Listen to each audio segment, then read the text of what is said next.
ଆଶୁତୋଷ।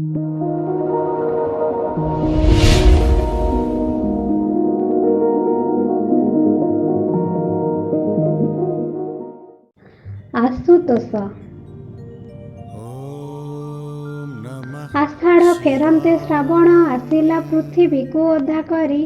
ଶ୍ରାବଣୀ ଢାଳିଲା ମୁକୁତା ଗଙ୍ଗାର ମହାଦେବ ମନ ଜାଣି। ଭକତ କାନ୍ଧେଇ କାଉଡ଼ି ଭାର ମାନସିକ ପୂରା କରେ। ଦୁଃଖ ଦୂର କର ଭକତ ଜନର ମହାଯୋଗୀ ଯୋଗ ବଳେ। ଅଳପ ଡାକରେ ତୋଷ ହୋଇଥାଅ ଭକ୍ତିକୁ ଗ୍ରହଣ କରି। आहे ଆଶୁତୋଷ ସର୍ବଦେବେ ଶ୍ରେଷ୍ଠ ତୁମେ ହିଁ ଶ୍ମଶାନଚାରୀ। ଶ୍ମଶାନର ଭସ୍ମ ଶ୍ରୀଅଙ୍ଗରେ ଲେପ ଚନ୍ଦନକୁ କର ଚିତା। आहे ତ୍ରିଲୋଚନ ତୃତୀୟ ନୟନ ଗଳାରେ ସର୍ପ ଦେବତା।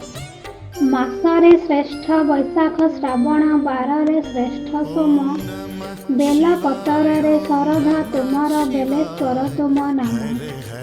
ମସ୍ତକରେ ତୁମ ଦ୍ୱିତୀୟ ଚାନ୍ଦ आहे ପ୍ରଭୁ ଚନ୍ଦ୍ରଶେଖର। କୈଳାସର ନୀଳକାନ୍ତ ମଣିଯୁକ୍ତ ଶିଳାଖଣ୍ଡ ଅଟେ ବାସସ୍ଥାନ ତୁମର। ହସ୍ତରେ ତୁମର ଅଭୟ ତ୍ରିଶୂଳ ଗଳାରେ ରୁଦ୍ରାକ୍ଷମାଳା। ଜଗତର ସୁଖେ ବୈରାଗୀ ସାଜିଲ ଭକ୍ତ ପ୍ରେମେ ହେଲ ଭୋଳା। ମହାଶୂନ୍ୟ ଏଇ ସଂସାରକୁ ପ୍ରଭୁ ପ୍ରଥମେ ଆସିଲ ତୁମେ। ଅତି ଶରଧାରେ ଶିବ ନାମ ତୁମ ବ୍ରହ୍ମା ରଖି ଦେଇଥିଲେ। ଜଟାରେ ଧରିଛ ପାପ ନାଶିନୀ ଗଙ୍ଗା। ଗଙ୍ଗାଧର ବୋଲାଇଲ ଝରୁଥାଏ ଗଙ୍ଗା ନିର୍ଝରିଣୀ ପରି ସଂହାର କର୍ତ୍ତା ସାଜିଲ। आहे ଭୋଳାନାଥ ବ୍ରହ୍ମା ବିଷ୍ଣୁଙ୍କ ସଙ୍ଗତ ସୃଷ୍ଟିକୁ ରଚନା କଲ।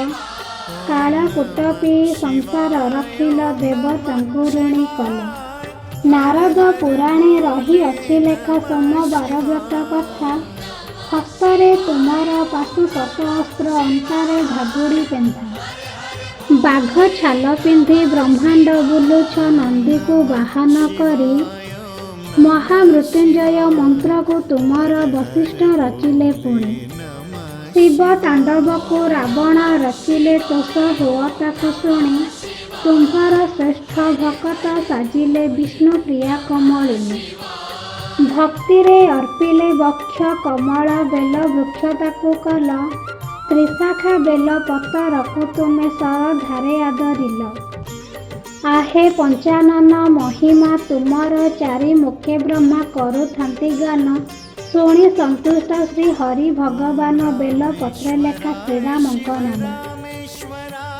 ଡମ୍ବରୁ ବାଜଇ ଡମ୍ ଡମ୍ ହୋଇ ଭ୍ରମଣ କାଳରେ ତୁମରି ଚରଣେ ଶରଣ ପଶିଲେ ନିଏ ନାହିଁ କାଳ ଜମ। ଧନ୍ୟବାଦ। ଯଦି କବିତାଟି ଭଲ ଲାଗିଥାଏ ତେବେ ଲାଇକ୍ ସେୟାର ସବସ୍କ୍ରାଇବ୍ କରନ୍ତୁ ଏବଂ କମେଣ୍ଟ କରନ୍ତୁ।